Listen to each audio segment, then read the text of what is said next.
good shades of green that one needs to look at, being ANC green, but obviously we wait until the story of the metros comes out.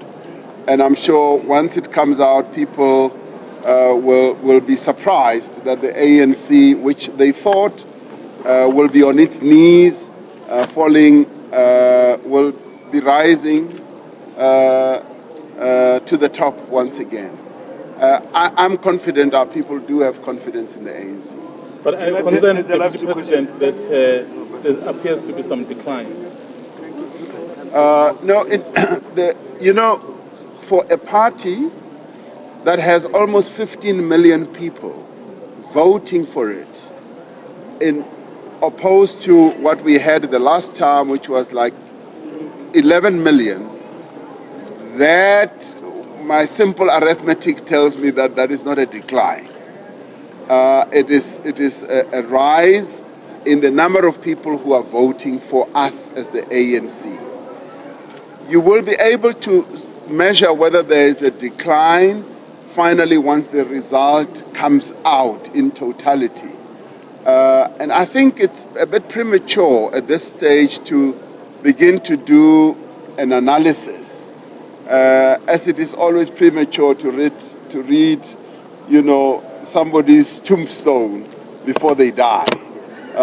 Let us wait until the full results are out, and then we do a proper analysis. And I can promise you one thing: the ANC, as always, will be able to analyze its own performance, as we've always done, and we will do it honestly, robustly, and we will do it openly as well. That is the type of organization that we are. For instance, we've lost Nelson Mandela Bay. We've conceded that we've lost it. And we are going to do an introspective look at ourselves. And our members will be involved in that. And we are a party that's not going away from the political body politic of this country. We are very much part of the fabric of the politics of this country. So where we have shown areas of weakness, we are going to get better and improve. That's who we are. We learn from our mistakes. And in this case, our people have invested a lot of confidence in us. Almost 15 million people, way above the numbers that other parties already have. So that is what is the real foundation that is going to enable us to move forward. So out of this election, we draw courage, we draw inspiration to move forward, to do better for our people, because we are in this. We're in this business just for one thing only: to improve the lives of our people. As a liberation movement, we were in the business to lead our country to freedom. That was our business. We achieved that. Our next business now is to improve the lives of our people, and that is a long-term task that we have been given by the founders of our movement and by our people. Deputy President, where there is a decline in areas like Nelson Mandela Bay, and where you are sort of where you are battling with the opposition in cities like Tshwane before the results come out, what message do you think the South African voters are trying to send to the ANC, and how should the ANC take this seriously going forward to make sure that a trend like that doesn't continue? That's the last question, right? Well, in Nelson Mandela Bay, we've won 36 wards. We've got 36 wards out of the 60 wards. So I think by any measure, we are very, very representative.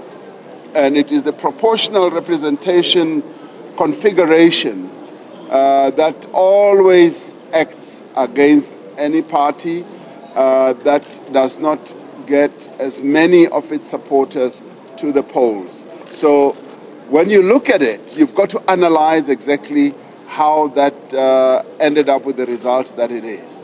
Now, clearly, our people are sending out messages all around, to everybody, to every party, and so they are to us as well.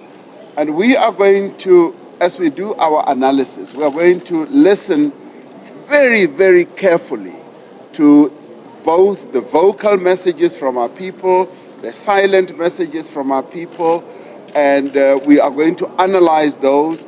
And once we have done so, we will be able to say, this is what our people are telling us, and this is what they want us to do. And I want to end by saying the ANC, as opposed to what many people may believe, they think that we are arrogant, they think that we are self-centered, they think that we are self-serving, and I'd like to dispute all that and say we are a listening organization. We are going to listen to our people, both who have voted overwhelmingly for the ANC, but we're also going to listen to those who did not vote for the ANC, because therein lies an important message that we as the ANC must also listen to. So this election has been an election where sensible political parties will have given themselves a time to listen to their voters and to the people of South Africa. And that is exactly what we are going to do. Thank you very much. Thank you. Thank you.